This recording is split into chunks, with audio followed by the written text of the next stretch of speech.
Hey everyone, Ramcubed here, and today I'm going to be showing you guys how to increase your computer speed for free.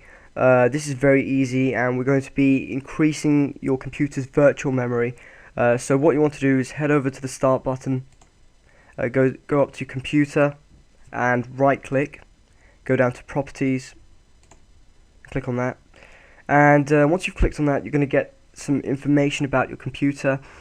So as you guys can see, I'm running on a 64-bit operating system, and I've got 4 GB in RAM. So we need to increase our virtual RAM. So what we want to do is go over to Advanced System Settings, which is just over here on the left. And as you guys can see, we get this.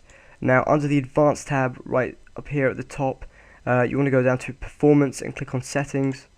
And once you've clicked on Settings, you want to go to the Advanced tab again on the top, and as you guys can see, we've got this section saying virtual memory, and as you guys can see, it says 4061 MB.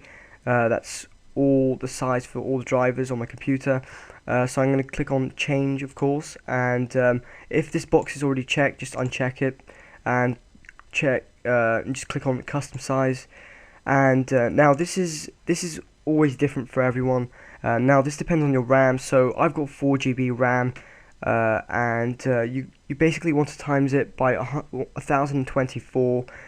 So I'm just going to get the calculator out. Not that we need it, but I think it helps explain the process. It helps people understand the process a lot easier. So basically, if we have so if I've got 4 GB RAM, I'm going to times 1024 by 4. If you've got 6 GB, you're going to times it by 6.